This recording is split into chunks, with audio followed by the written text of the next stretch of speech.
Good afternoon, everyone. We did a karakia last month, so this month will be a prayer. Heavenly Father, as we come to you today asking for your guidance, wisdom and support as we begin this meeting, help us engage in meaningful discussion, allow us to grow closer as a group and nurture the bonds of community. We ask these things in your name. Amen. Please be seated.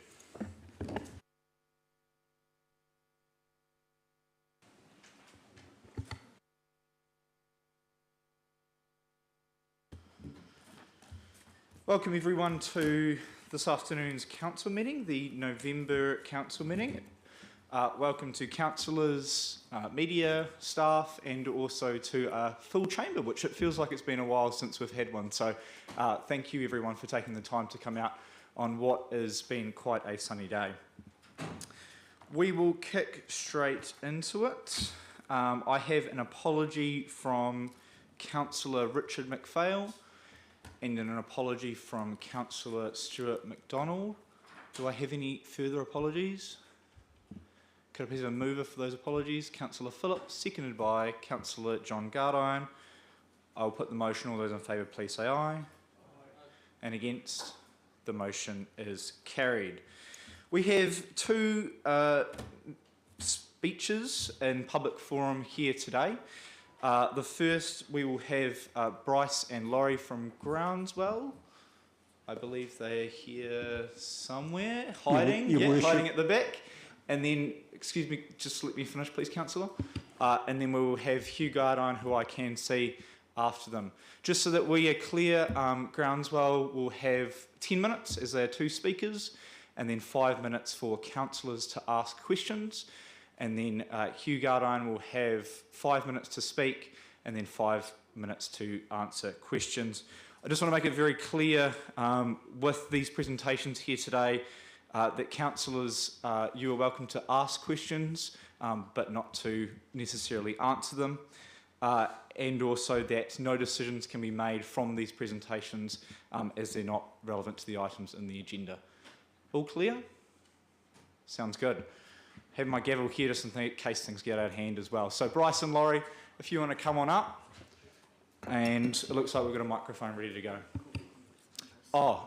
And I will also ask Councillor Hovell and Councillor Dixon, given that you were on the panel, to please leave the room. If I can just highlight, Your Worship. So as Councillor Dixon and myself are members of the District Plan Hearing Matter panel, and you're hearing today two public presentations relating to issues in the district plan.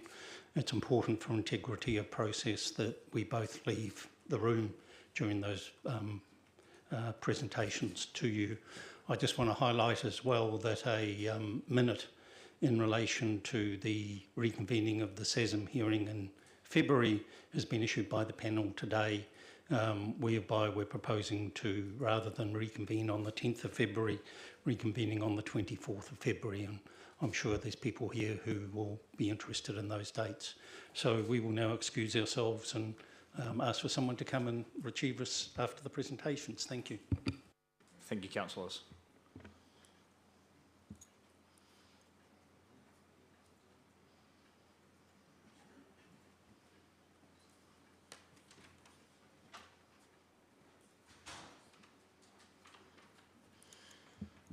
You ready, gentlemen? Awesome. Welcome, and when you're ready. How about that?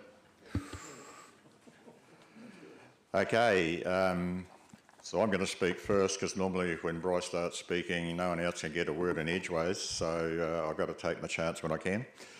But we're here representing Groundswell NZ, and we'd just like to thank you guys for allowing us speaking time today. We really appreciate that. And we also realise that the Local Government Act and the RMA are a bureaucratic nightmare for you guys. However, we believe there are things we can do, and we are following up the RMA and the Local Government Act in Wellington to try and see if we can get the whole thing simplified and a bit more common sense into things. So we're here representing some 1,400 of your ratepayers, both urban and rural. And we have to say that we were appalled that the council allowed the blanket application of sites and areas of significance to Maori to be inserted into the proposed district plan in the first instance. Does the council not care at all about its urban and rural ratepayers and their property rights? Were you completely asleep at the wheel, and where was the ratepayer consultation?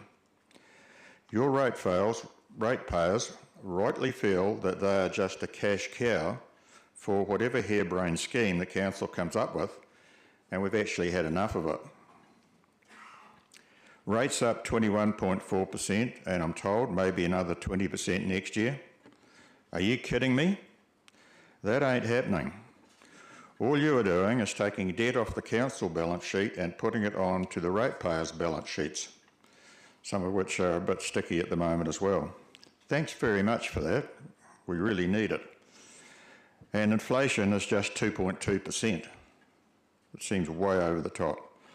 You have a generous charter of understanding with the Hokanui Rananga covering things like speaking rights at any committee meeting or meeting of the council, opportunities to inform council, development of policies, plans and procedures, high-level overview of the long-term plan, the Capital Works program and administrative servicing, travel and meeting allowances, payment for consultation where Gore District Council is an applicant for resource consent, and the list goes on. In light of that largesse, I'm sure you would like to enter into a similar generous charter with Groundswell of Gore, who just happen to all be your ratepayers. There are a few committees we would like to sit on. Budget and risk and audit spring to mind, and I'm sure we could manage to give you the necessary 2 days' notice. I note that last year your staff numbers increased from 130 in 2022 to 153 in 2023. That's a 17.7% increase. On our 730 hectare property, we generously pay the council $33,324.72 per year. What actually for, I'm not sure, but I guess it probably would cover a few speeding tickets.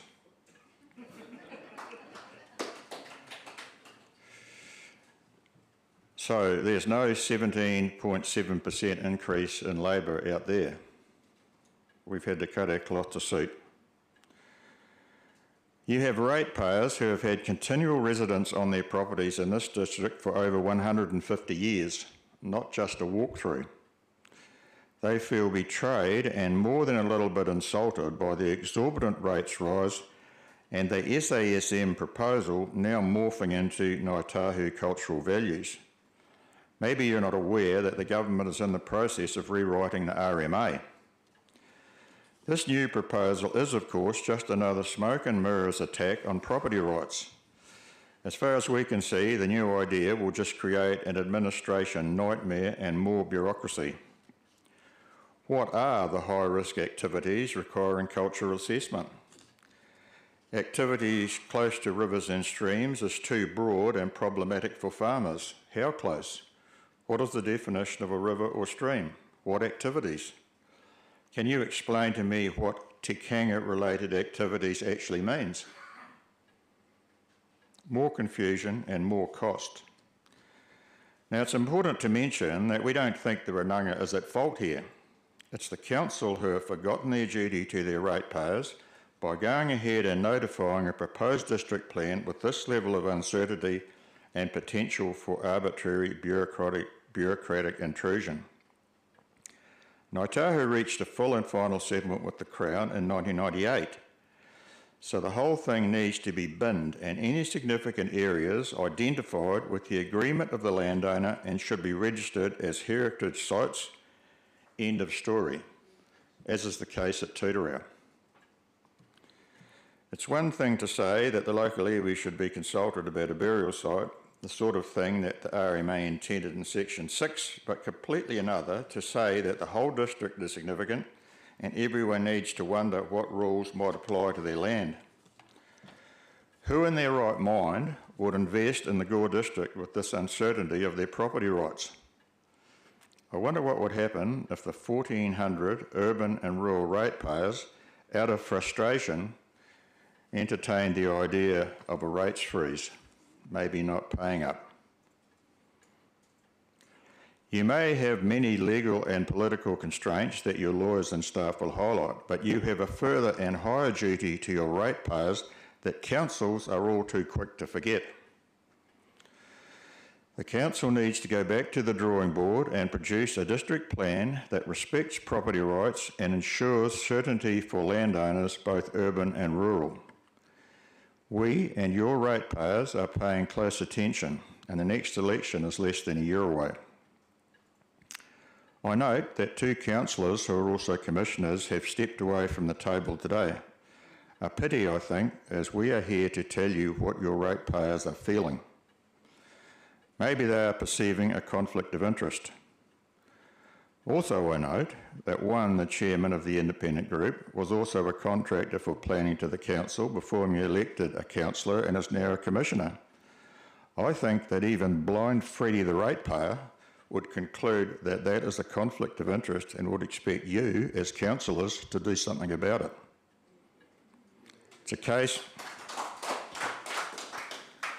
I think it's a case of trying to work both sides of the table.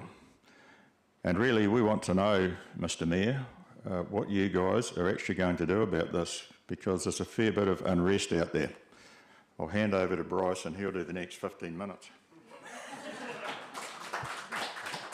I'm actually going to keep it very short because Laurie's made some really good points there. But I think one thing that's really important is with the sites and areas significant to Maori policy, I think it's actually going to cause more problems than it's going to be worth. It's going to undermine cultural values and cause a detrimental impact on community harmony. We're already seeing in some situations with SNAs, which is along the same lines, that people have got in and sprayed out their SNAs so they can't be mapped.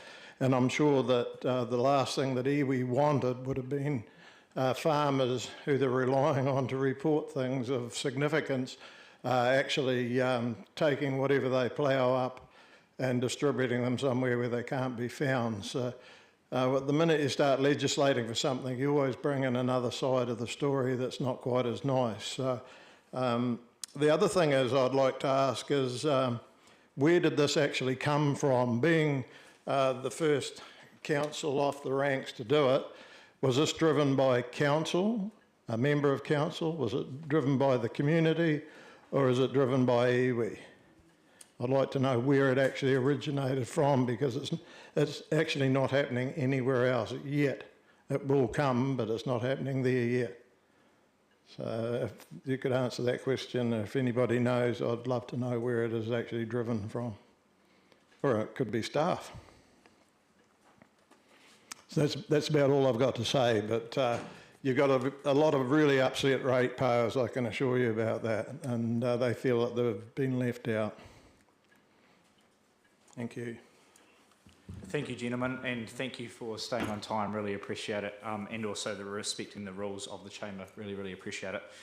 I know that I wasn't going to do statements, and before I open up to the floor for questions, I just do want to make it clear that the hearing on this is next week. Is that correct?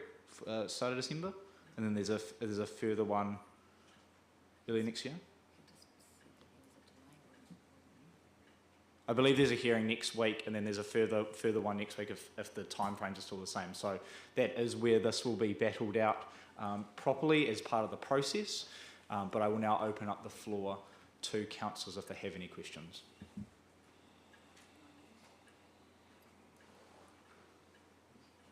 Well, that's easy. Councillor Stringer? You will be receiving written correspondence about the questions that we've raised, because no one's been able to explain to me what Taikanga-related activities actually are. And I think that's one of the problems. Everything's just a big, vague sort of smokescreen. And there's no question that ratepayers are just fed up with that. Happy to relay that back. The questions that we can answer, but there will be a lot of answering the questions come the hearing phase as well. So a lot of those questions will be answered. Councillor Stringer. Yeah, thank you, Bryce and Laurie. I know you guys have been in meaningful discussions with other parties at the moment. Do you feel you've been, or your discussion's taken effect, or do you think there needs to be more discussion around the table before anything's put into play? I think probably Federated Farmers are mostly taking part in those discussions, Joe. I think that they feel they're achieving some things, and there's still a lot of things up in the air. So we haven't been party to the discussions, but have been party to what's being discussed. Thank you, Councillor. Councillor Fraser. Thank you, Your Worship. Thank you, gentlemen. Nice speech. Rightly or wrongly, this is in the district plan, but you cannot suggest that it has not gone out to public consultation. Because correct me if I'm wrong, this was extended last year at the request of probably Stony Creek and Federated Farmers, because more time was wanted. Would that be correct? I think the question is, for us, how did it ever get in there in the first place? Because now it's in there. Yes, we've had consultation and we've had submissions, and the way I see it, all that's happened is massive amounts of submissions. So you've got commissioners now looking at all those submissions, and I'm pretty fair guess they're not working for nothing, and the council just paying for that. Why did it get there in the first place? I just think that I just cannot see why you guys. I can't see why you guys wouldn't look at it and say, hang on a minute, this is going to affect our ratepayers. They're the guys that pay the bills. We'd better just stop it. Thank you, Councillor. Any further questions? Looks like you're off the hook. Thank you very much, gentlemen. Can I just ask one last comment? Because Laurie did mention about a conflict of interest, and there's a lot of people in the community that think there is a conflict of interest, and it only has to be a perceived conflict of interest to actually warrant people being taken off a committee. Taken on board. Thank you, gentlemen. Appreciate it.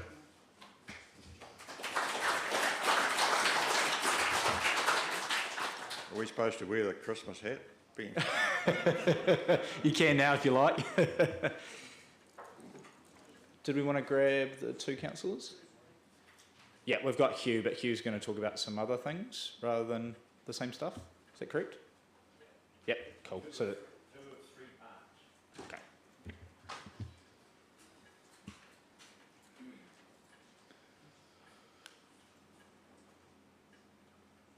Just like to, while we're taking a quick moment, just to acknowledge the former Mayor, Ian Tulloch, as well at the back. Thank you for coming in. And former Councillor Brett Heisted as well. Nice for you to join us.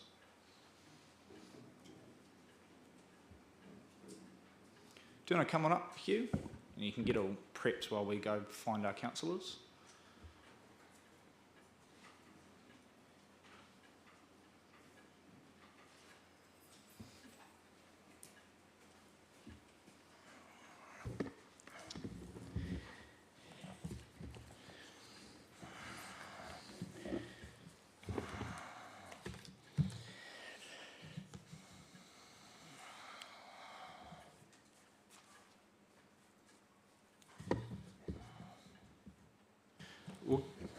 We'll get into it, Hugh, if you're okay with them just wandering back in when we find them.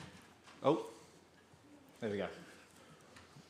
Right, Mr Mayor, I've got a section at the end which I'll refer to the Ngāi Tahu cultural thing, and those people could welcome to stay or leave, whatever's the protocol. Okay, cool. Thank you. Off you go. Right, thank you very much. It's third time lucky, so I've got 3 subjects to cover this afternoon. First of all, the wastewater consent. My request to speak, well, just before I get started, to the presentation 6 minutes, so strap up and bear with me. My request to speak was prompted by the statement in the paper that Council was obliged to continue to work on the consenting process for wastewater with Environment Southland. Despite intimations that amendments were coming to the RMA and more costs would descend ultimately on ratepayers, there needed to be a pause to account for changes required under the new legislation. My letter to Council addressed to you all was answered by the Mayor, and I objected on the basis that in the interest of transparency he can speak for himself, but I wanted my suggestion discussed at Council and for me to get a reply, so here I am. Your staff advice was that you had to continue under the existing RMA, and I suggest that you ignore what staff are saying and you take the matter up directly with the Minister. For many reasons, but one is affordability to ratepayers of the ballooning cost, and another is the insistence from Runanga for the application of wastewater to land for questionable benefit. Wait and see what the new legislation looks like. It seems a waste to develop water service development plans before you have clarity around what type of treatment is necessary, affordable and compliant. Treatment via land or wetland is one and the same this year, and options like location, size and odour increase like the costs. The Minister sidesteps the iwi submission, so go back to him for an answer. And meantime, ask iwi would they consent if the location and odour are at their back door. The cost for consents are exorbitant. Any way to delay and reduce the cost seems worthwhile, and whether the Minister replies or not, it leaves you with a sound reason to stop pursuing the consent pending that response. A compromise is required on wastewater, and a gold-plated version promoted by the Runanga is unaffordable. Moving on to rating and funding review. The Gore District Council once produced a cost calculations report whereby any person interested with an understanding of the rating policy would track every account, the distribution via capital and land value, UAGCs or targeted rates and charges of every expense. Here's a copy here. It's absolutely comprehensive, and I would think that perhaps a school child would even be able to work their way through it and understand the rates compared with the annual plans you get these days. During the mayoralties of Og and O'Connor, not only could we receive the cost calculations, but they made themselves available for rural meetings at Waikaka, Kaiwera and Waimumu during the consultation process, and we could track the costs, who paid, and make submissions accordingly. And the council also attended those rural meetings and understood the district better. The lack of detail in recent years and this year's annual plan is deplorable and fudges the apportionment of rates and discourages participation via submissions. For example, multi-sports parks and reserves and civil buildings are bundled into one. Try analysing that. And another one was solid waste and civil defence together. Subsequently, from my observation, any submitter hasn't enough detail, cannot separate costs, cannot submit clearly, and is ignored anyway. I and others don't even bother. It goes hand in hand with the lack of access to staff. For example, I've asked for a meeting in Waikaka on roading a month ago, and as I did 3 years ago, but still haven't received the courtesy of a reply from the Mayor, the Chief Executive, or the roading manager. It is rumoured that a revision of the rating policy may consider a district-wide capital value rate to relieve urban ratepayers of the looming three water costs and other costs specific to urban ratepayers. Don't assume we will pay for urban costs. For example, I have a further $8,000 to pay to Clutha District for a rural water scheme, Stockwater, and we take care of our own storm and wastewater expenses, which are considerable both in capital outlay and then maintenance costs. Be under no illusion, you sit here to represent all ratepayers of the district, and there will be a revolt if you go down the path and spread specific urban costs across the district that rural people are not the cause of, the beneficiaries of in any way. While the fine print in the Local Government Act may permit you to have a district-wide capital value, we subscribe to the principle if you want something, be prepared to pay for it. Any talks on amalgamation, say with Southern District Council, have a bottom line that Gore District urban costs rest where they're created. My request to you is come up with a rating and funding review that is fair and reasonable, or not only will you get one mother of all protests, you can look for new jobs because the Gore District Council won't exist any longer. Right, I'm on to Ngāi Tahu cultural values, so just stop the clock.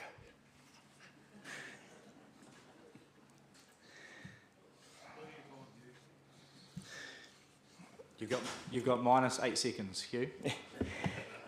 This is a short paragraph. Putting a new dress on an old doll doesn't make it a new doll, so rebranding the chapter on Ngāi Tahu cultural values doesn't make it better or go away. The Ngāi Tahu Claims Settlement Act has a section 219 on limitation of rights that states neither a statutory acknowledgement nor a deed of recognition has itself the effect of granting, creating or providing evidence of an estate or an interest in any rights of any kind whatsoever relating to the statutory area.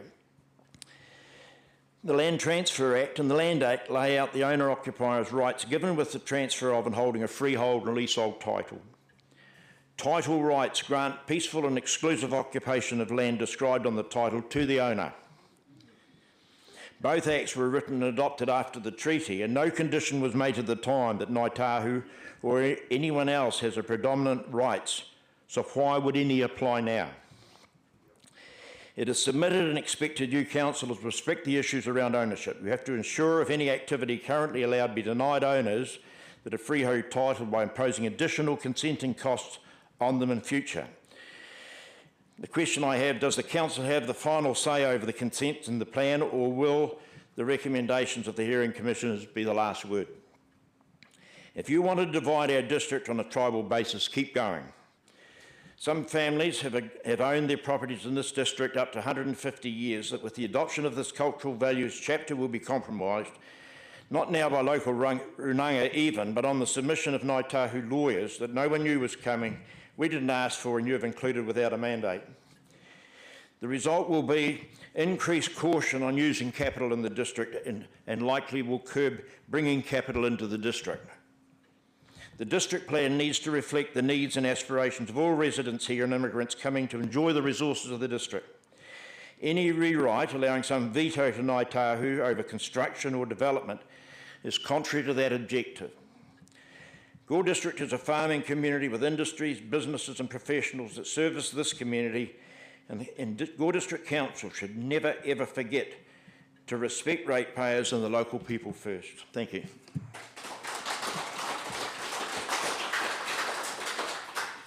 Thank you, Hugh, and thank you for sticking to the rules other than the 5 minutes, but we'll take that off the question time. Does someone want to just grab councillors again? They may want to ask questions. Councillors, questions? Oh, sorry, I will just touch on that comment, Hugh, around the wastewater treatment plant as well. We have been advocating to the Minister for a very long time now about those. Largely, that's where the new standards are coming from, which will hopefully curb that. We're likely to see those in December, and hopefully some better news out of the Ministry as well. So the Minister is acutely aware. Thank you. Councillor Stringer. Oh yeah, thank you, Hugh. Look, you've made some reference to legislation / policy there. Do you think it's legislation that's at fault or being taken advantage of or not working? As I understand it, as the legislation is, you're bound to consult. But consulting doesn't mean appeasement. It means to then weigh up the various submissions and make decisions. But as I also understand it, and it was repeated in a news clip today, was that the only customary title that Maoris have, or rights they have down south, was actually access to mutton birds. This is prior to signing of the treaty. So correct me if I'm wrong, but that's the only customary one, and I would suggest that Ngāi Tahu are being opportunist and turning around and suggesting they've got more customary rights. They've got customary right. They've got rights that are equal to every other citizen in the Gore District. Thank you, Councillor, and thank you, Hugh. Any further questions? Got a minute. Going again, Councillor Stringer. Yeah, through you, Worship. Thanks, Hugh. You've also made reference to how our accounts are presented to people. I do believe we've had a meeting with you at Waikaka before we presented stuff to us in line item from previous councils. Is that the way you'd like things presented again? Well, I asked for a public meeting. Do you refer to the drop-in session which we had prior to when the admin plan was being consulted on? Yeah. You know, I couldn't believe the lack of detail that you people brought with you, and there wasn't one representative council could tell me what the uniform annual charge percentage was. And I'll leave this cost calculations here. I'm sick of looking at it, but you know, you're supposed to be open, transparent. The prayer today said how much you cared for the community, and in fact, the conduct of this council is anything but. Thank you very much, Hugh. We'll leave it there.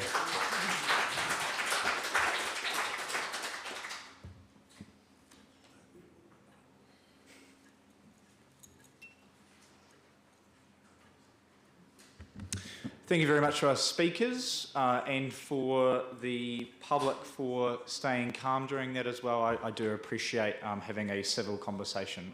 It is really appreciated. I will now move on to declarations of conflict of interest. Are there any for this month's agenda? There appear to be none, and are we all happy with the order of things today? It appears we are. First off, we have the confirmation of minutes, confirmation of the meeting held Tuesday, 15th of October, 2024.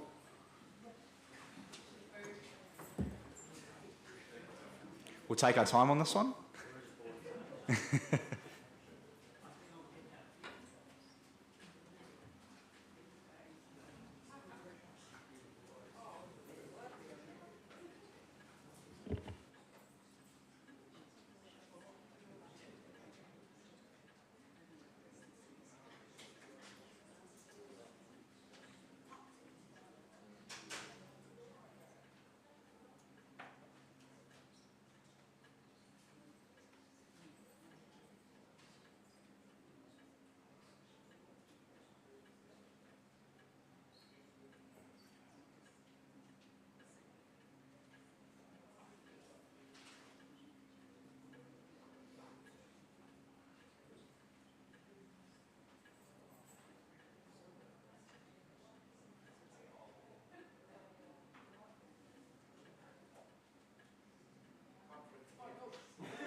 Now we have our usuals, so that's good.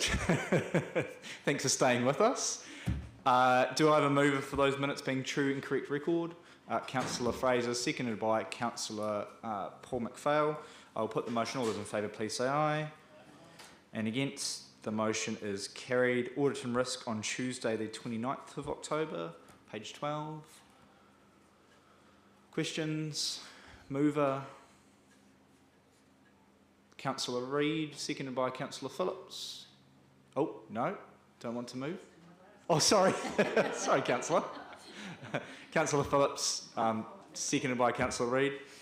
I will put the motion. All those in favour, please say aye.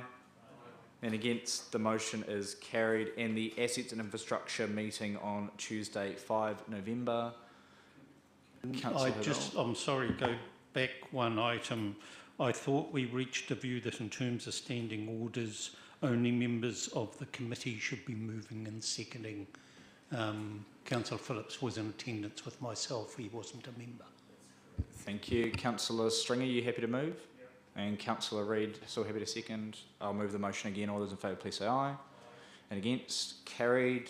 Assets and Infrastructure, someone who was there, happy to move?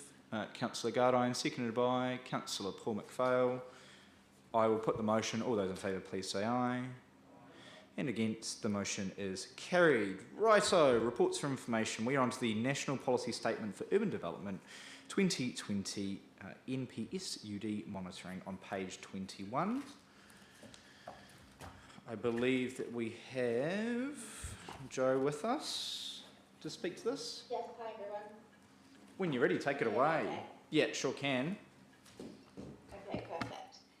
So I'll just introduce the item. This is the National Policy Statement for Urban Development 2020 NPSUD monitoring. So the purpose of this monitoring report is to inform the Council on the urban environment development capacity and advise the results of the annual reporting.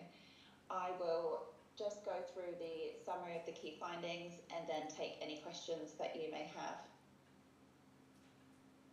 The summary of the key findings include that both housing supply and demand have remained steady over the past year, and housing supply is currently keeping up with demand.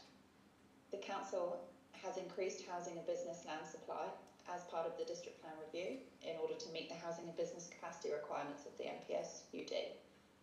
After years of rapid increase and decline, national housing prices have remained relatively stable in the past year. House prices in Gore have experienced a median 4.7% increase since June 2023. Rents in the district have continued to increase. Rents grew by around 5% in the 2023-24 financial year, but are predicted to slow in the next financial year.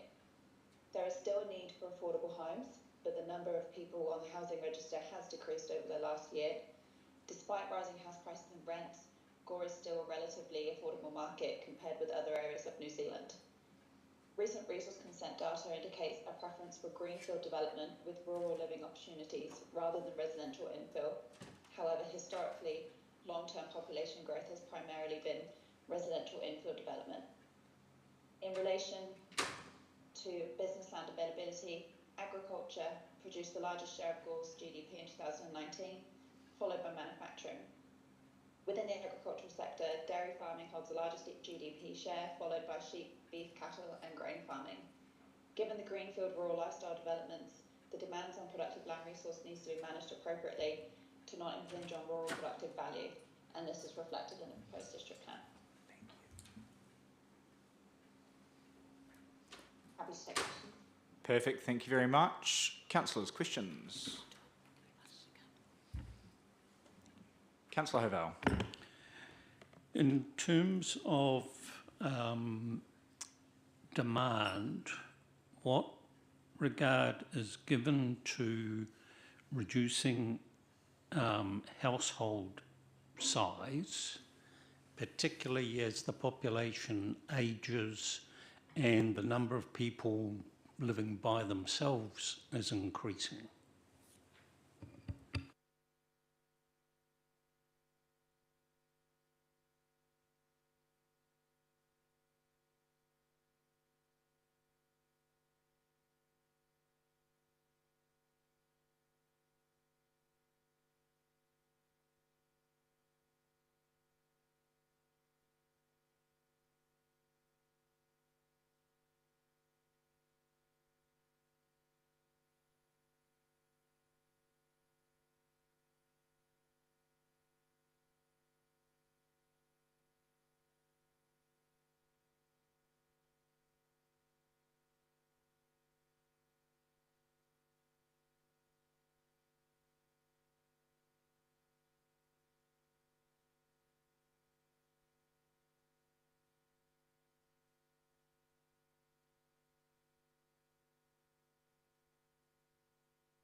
Thank you, Councillor.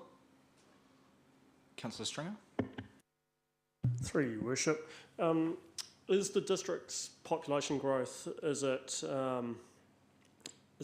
all in district, or are we getting a lot more migration into the district that's increasing the population and wanting the extra housing growth?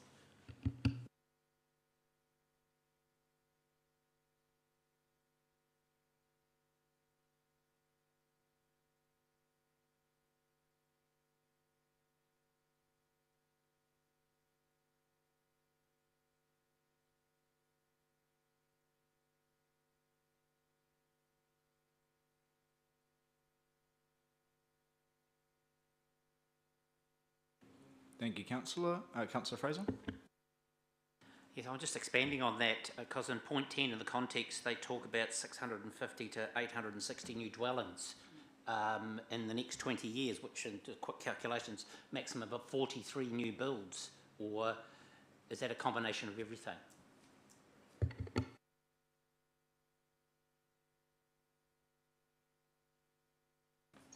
10. So yes, that's the requirement for 650 to 860 new dwellings to house 1,300 additional permanent residents. So the difference in terms of the 650 to 860 depends on whether or not the Gore district can attract new business. For example, when the Mataura Valley Milk Factory established in town, that increased the population by a certain degree. So if through rezoning industrial land we can attract a new business, there may be a spike in the housing demand. And that is new dwellings in the Gore and Mataura district overall. Thank you, Councillor. Any further questions on this report? Councillor Gardine. There seems to be more growth in the sort of lifestyle blocks compared to the town growth, and with the new district plan, will that sort of hinder that supply, or there's going to be land available, but there seems to be huge growth to counter prior to the district plan being operative. Has that shown a spike? So there definitely has been a slight spike in these rural lifestyle subdivisions in lieu of the district plan coming into effect. The district plan will increase the rural lot size from 2 hectares to 8, is proposed to increase it from 2 hectares to 8 hectares, and that is specifically to discourage rural lifestyle living in our sort of highly productive farming land. What the district plan does do, however, is to combat that is it now recognises areas that have already experienced rural lifestyle growth, areas sort of Whitewick Road, Reeby Road, where we've now established a rural lifestyle zoning. So that rural lifestyle zoning is to ground truth existing areas which are now no longer sort of traditionally rural and are not farmed. And within those rural lifestyle areas, whereas previously the minimum lot size was 2 hectares, it is proposed to now be 1 hectare.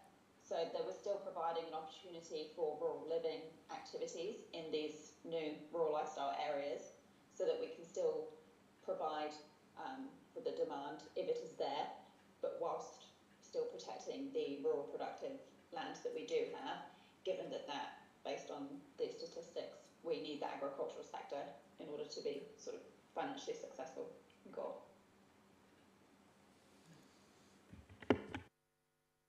Thank you, Councillor. Councillor Dixon. Thank you, Worship. Joe, just in terms of the businesses registered in Gore, the most common was rental, hiring and real estate services. I found that quite interesting because it doesn't actually add to our GDP in some terms, I guess. But what does hiring actually mean? Is that farmers, people employing people? I believe it's hiring, I think it's goods hired, hiring goods and services. Or actually it could be, it may be recruitment services. I can just double confirm that because it's a bit misleading, hiring. It could be recruitment.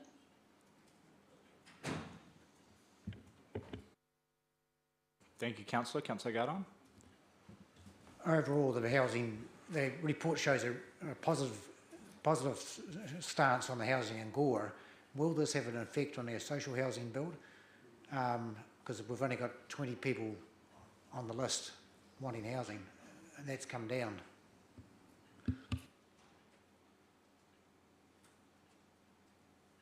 Sorry, I might need you to repeat the question, please. The report overall is a positive report about housing and the ability to get housing in Gore. And with the social housing development in East Gore, will this report put that on the back burner and where other places will have a longer list of people waiting for housing? Yes, unfortunately, yes. So the East Gore social housing development is at a standstill at the moment. It's on permanent hold. With a likelihood of being withdrawn. So it does appear that in terms of how Kaingora are prioritising their developments, I can't say whether or not that's based on the statistics and who needs houses more. I would think it might be more to do with budgets, but I can probably add to that. I can't say there's a correlation between the two. So one of the issues that we face in Gore is that we don't have a lot of available social housing, which means that our list isn't very long because there is nowhere to put people. So I know that when Kaingora were looking at the proposal in East Gore, they went through they used a range of other methods other than using the waiting list to determine the need for housing, and that would be how they would have to probably continue to do that in the future. But yeah, as Joe already mentioned, the government isn't investing a lot in social housing at the moment anyway. Just to further that, it doesn't have anything to do with need. It's a cut-off date of keys in hand by 2026, or maybe it was the start of 25. I can't remember which one. but if that wasn't going to be the date, then it was shelved. So that was caught up in that. It was mid 25, I think, or mid 26. That it was going to be keys in hand. Any further questions? There appear to be none. Thank you, Joe, for that. I will look for a mover and a seconder to receive this report. Councillor Hovell, seconded by Councillor Fraser. Is there any debate on this topic? No, I will put the motion. All those in favour, please say aye. And against, the motion is carried. Thank you, councillors, and thank you, Joe. On to the next one, which is the mayoral report, 7.2. I will speak to this quickly before Councillor Fraser jumps in and notices my mistake, as he does every month. So the meeting with Minister Brown was his visit down to Invercargill. We were very lucky enough to have an hour with him. This is where Southland District Council did a presentation in conjunction with us around roading and how unfair the far rate is for the Southland District Council. Over the course of 10 years, we send $1 billion back to the overall fund, and we only get about 550 back. So it's quite inequitable about how that works. And then we talked very briefly about local water done well, and I raised the concerns of timeframes and the fact that we're going through a long-term plan and what that means with audits. So he is following that up with his office, and it led. He offered for us to write a letter to him on behalf of the Southland Mayoral Forum. So I wrote that, got the sign-off from the other mayors, and that's been sent and received as well, as he mentioned at the most recent conference. Is there anything else on this mayoral report people would like to question? Councillor Stringer? Yes, thank you, Your Worship. Through to you, when you're having these meetings with them, with ministers, do you send an agenda through so they're sort of prepared and they can come with that information or a little bit beforehand? Yeah, so this one we did because we wanted to. He only had 45 minutes, which we managed to extend to an hour, but we wanted to be really quite hard hitting. Minister Brown is quite good at talking about what he wants to talk about, so we wanted to talk about what we want to talk about. So yes, we do prepare an agenda ahead of time, so they come prepared. Yeah, thank you. Any further questions? I'll look for a move this report be received. Thank you, Councillor Dixon. Seconded by Councillor Gardine. Any debate? I will put the motion. All those in favour, please say aye. Aye. And against, the motion is carried. Thank you, councillors. Rural halls and domains, pretty straightforward. Did anyone want to talk to that? No, we're all... Oh, Councillor Gardine? The only issue Councillor McDonnell brought up was they wanted a second opinion on the second quote on the Kaiwera Hall, and then we're waiting on the outcome of that. Cool, thank you, Councillor. Are you happy to move? Or are you debating or asking a question of Councillor Gardine? I'd like to ask a question of the Chief Executive. Yep, that's fine. And it's in terms of the delegations that this subcommittee has got and what the implications of that are for the recommendations, particularly in relation to carrying over funds to next year. Councillor Hovell, I have the same question written on my agenda. Yes, I will follow up on that. We need to understand what the delegations are and make sure that we're working within the remit of standing orders, and other issues that you raise will be addressed. Thank you, Councillor. Could I please have a move this report be received? Councillor Reid, seconded by Councillor Gardine. Any debate? I will put the motion. All those in favour, please say aye. And against, that is carried. Sport New Zealand Rural Trust Fund Assessment Committee meetings. I believe that was also Councillor McDonnell.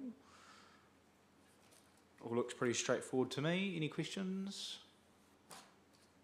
Could I please have a move that we receive that report? Thank you, Councillor Gardine, seconded by Councillor Dixon. Councillor Hovell, would you like to debate the item?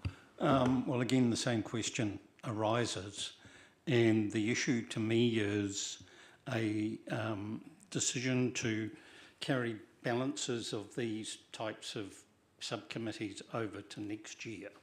I guess it's a long-term plan thing. We're only dealing with small numbers, but I think if the money is not spent in 1 year, it should be lost.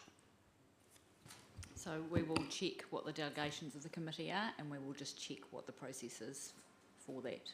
Oh, I think Lorna may have something to add. Through Your Worship, the Sports Rural Travel Fund is different to the rural halls. So that is an external agency who we are only acting as agent for, so they're not our funds. The money comes in, it goes out, we just administer the process.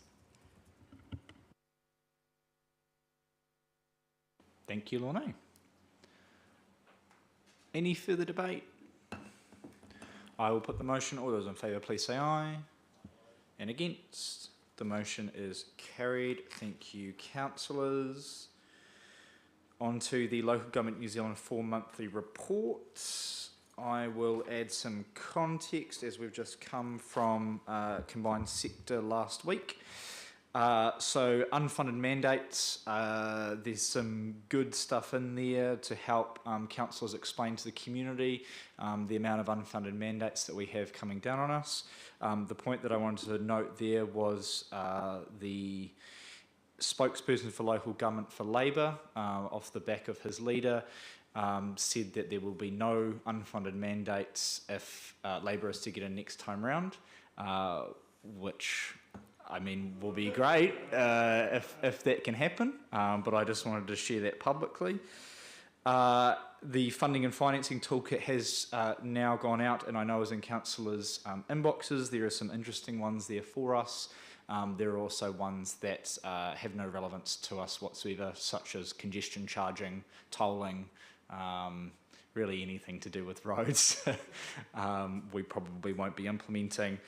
And then that leads me nicely into regional deals. I'm not sure if council may know, or neither the public, but it was originally 5 regions that were going to get offered an invitation to submit on regional deals.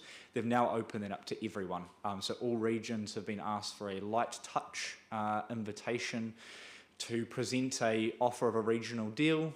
We're set up pretty nicely here in Southland, given our Beyond 2025 plan, and we work pretty well as a region already.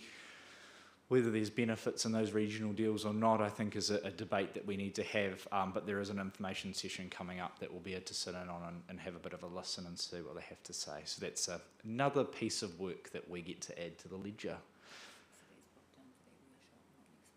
Yeah, and we're all booked in, I'm being told, so that is cool. Any questions on the LGNZ 4 monthly report?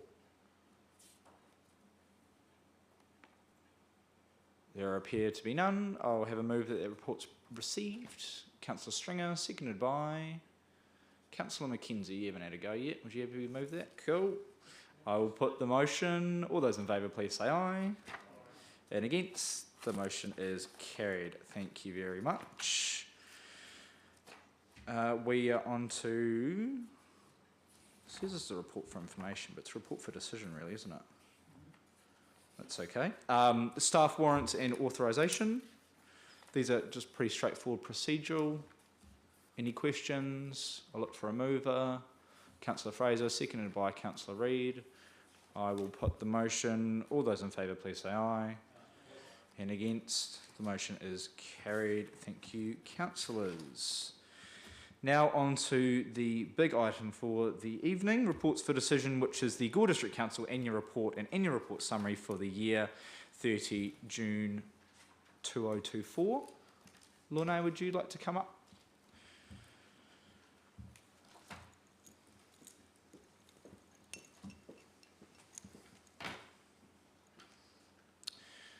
Is there anything that you'd like to add on this report?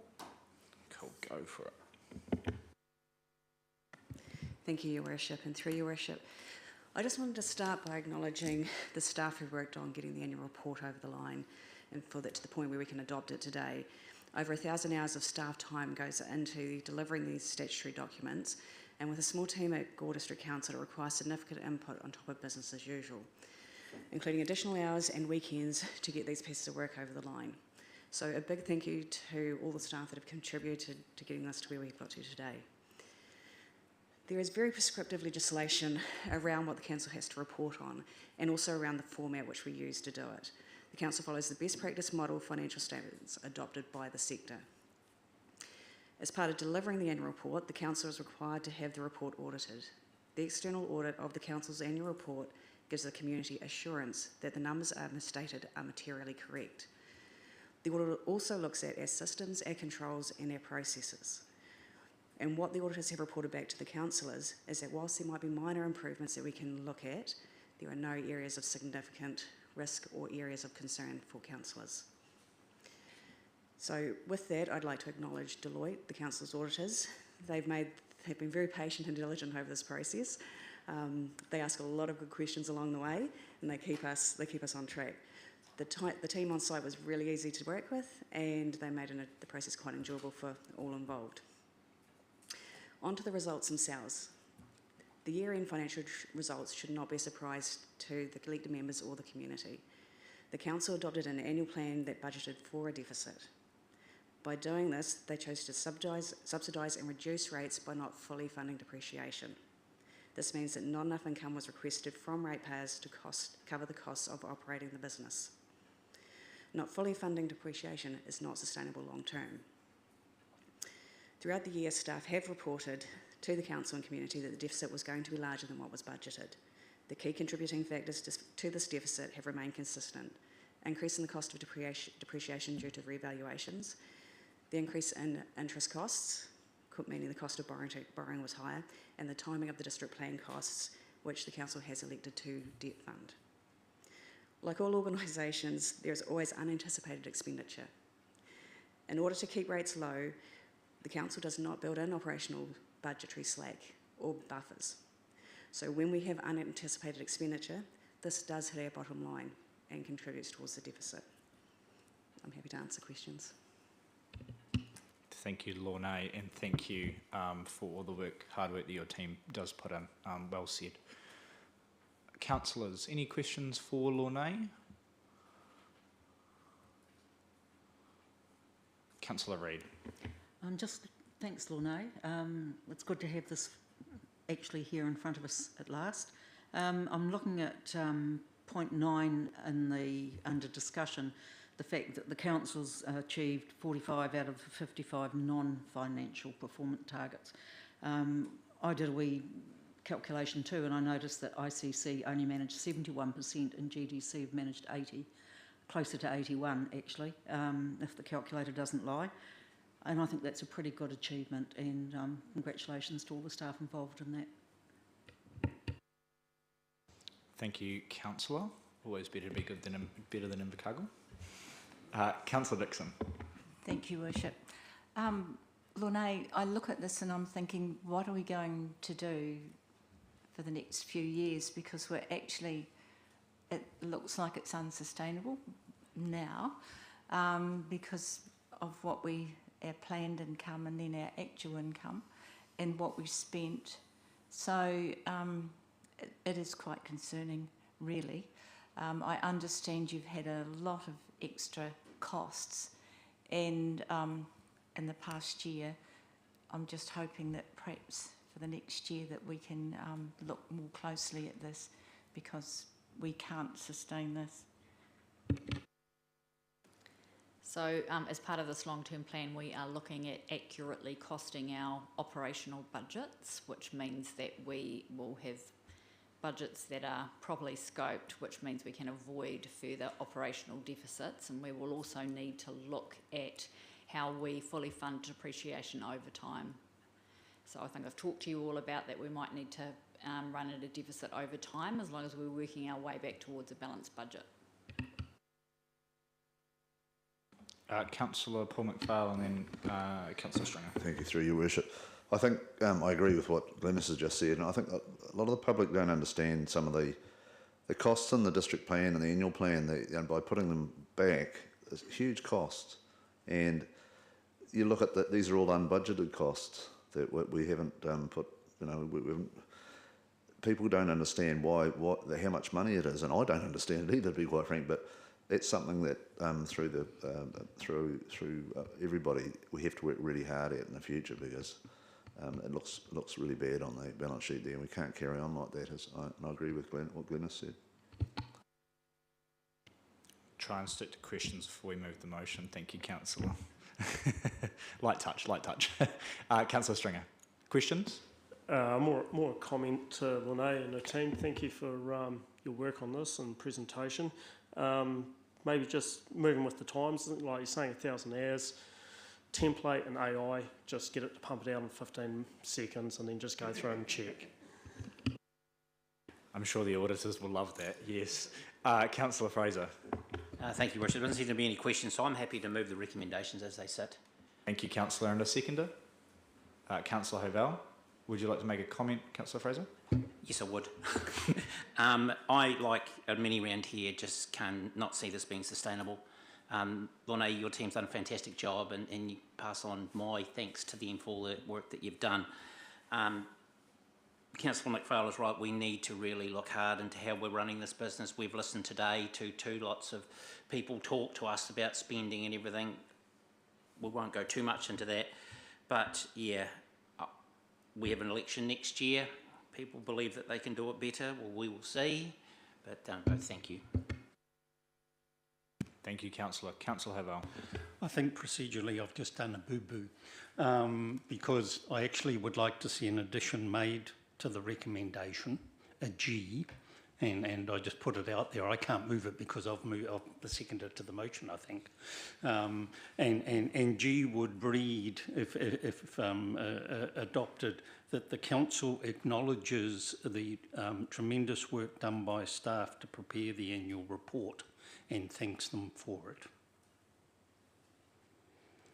But I think procedurally I can't actually move that. You can move it as an amendment if you really want it in the recommendation. Yes, I think yes, if I can, please. Okay. Yes, Do we have a seconder for that amendment? Councillor Dixon. So debating the amendment, I think we're all happy to add that. I will put the amendment. All those in favour, please say aye. And against, the amendment carries. So now we have the recommendations in front of us, A through F, including the additional recommendation that Councillor Hovell has added. Any further questions or discussions on this annual report? Councillor Gardine. There's some council-related transactions. I was just looking down there and there's quite a list of them. On the water scheme, town water scheme's got $6,000 and so I'm a director of that. What page are you on? On page 102. Thank you. And then there's some others related, and I'm just trying to work out that credit or debit across there. Which way does the money flow? I presume the $6,000 for the town water scheme would have been for the SCADA bill. Yeah, through you, Mr. Bishop, or Mr. the Mayor. Yeah, and with brackets as a credit, so that is income, and the ones without brackets is a payment. So we have received a payment from you for a Tamo Rural Water Scheme. I'm just wondering how that applies to Keith's one just below it. It's not on bracket, so I've received a payment. Yes. Yeah. So the town water scheme didn't receive a payment; they got a bill. Yeah, so that'll just be a slight typo. Yeah. And that's why we put in the recommendation that the Chief Executive be authorised to make small grammatical changes as required. Okay, thanks. Otherwise, it's a very good report, but I noticed there'll be one-off costs. I think we've incurred this year with a huge increase in interest, and all the communities had that. We know that in our own mortgages, and we're hoping to see that drop, but we'll just hope it carries on. And hopefully we don't have any employment matters that has cost us a lot of money. So there is some positives. Thank you, Councillor. And good pickup. 2 little brackets. Any further discussion?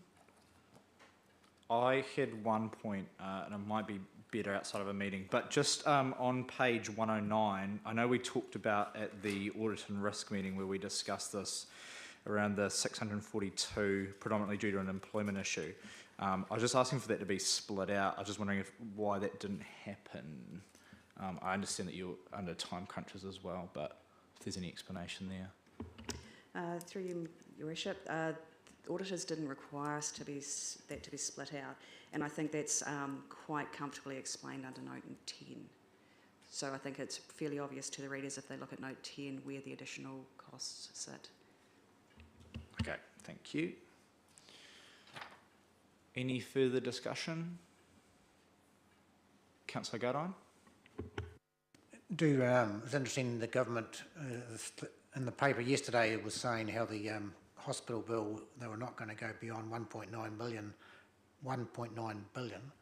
and he was also saying, well, you know, all our governments, and we've got to be careful where we spend our money going forward, and we are very careful in our council, but I know we're going to have to stick to our core knitting, because there's not going to be any handouts from central government.